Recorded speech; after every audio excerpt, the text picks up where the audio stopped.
ओम नमो भगवते वासुदेवाय। आप सभी को इंदिरा एकादशी की हार्दिक शुभकामनाएं।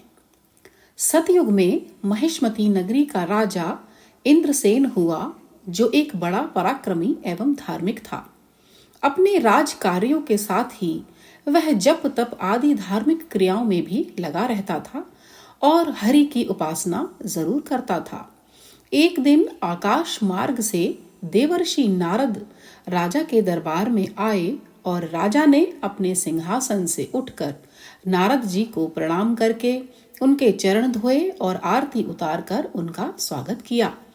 देवर्षि नारद ने भी राजा की कुशल मंगल पूछी और बताया कि मैं ब्रह्मलोक से यमलोक में गया था, जहां यमराज ने मेरा खूब आदर सम्मान किया और मुझे ऊंचे आसन पर बिठाकर मेरी पूजा की। मैंने यमराज की सभा में आपके पुण्यात्मा पिताश्री का दर्शन भी किया।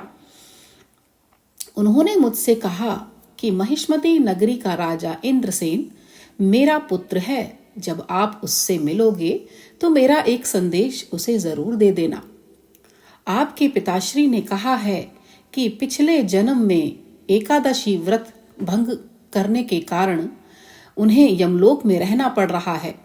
राजा को कहना कि आश्विन मास के कृष्ण पक्ष की इंदिरा एकादशी का व्रत करके उसका पुण्य फल मेरे निमित्त कर दे, ताकि मेरा उद्धार हो सके और मैं यमलोक से स्वर्गलोक में जा सकूं। नारद जी ने कहा कि मैं भी यही चाहता हूँ कि अपने पिताश्री को यमलोक से छुड़ाने के लिए आप यह व्रत जरूर करें। नारद जी ने राजा को व्रत की सारी विधि बताई।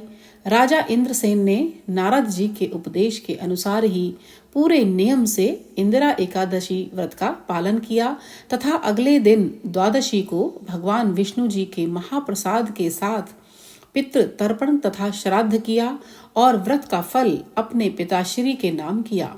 व्रत के प्रभाव से आकाश से पुष्प वर्षा होने लगी तथा हरि वाहन गरुड़ जी राजा के पिताश्री को अपनी पीठ पर बिठाकर बैकुंठ में गए। राजा इंद्रसेन ने लंबे समय तक निष्कंटक राज्य किया और अंत में अपना राज्य पुत्र को सौंपकर स्वयं ब्रह्मलोक में चले गए। देवर्षि नारद कहते हैं कि ये व्रत इतना पुण्यकारी है कि इसके पुण्य फल के प्रभाव से पितरों का उद्धार हो जाता है तथा जीव के सभी प्रकार के पाप नष्ट हो जाते हैं। इस दिन व्रत की कथा श्रवण करने, कीर्तन करने, सच्चे भाव से तुलसी और पीपल को जल चढ़ाने, मंदिर में दीप दान करने से सभी प्रकार के दैहिक, दैविक और भौतिक ताप मिट जाते हैं। बोलो श्री एकादशी माता की जय। बोलो श्री हरि भगवान की जय।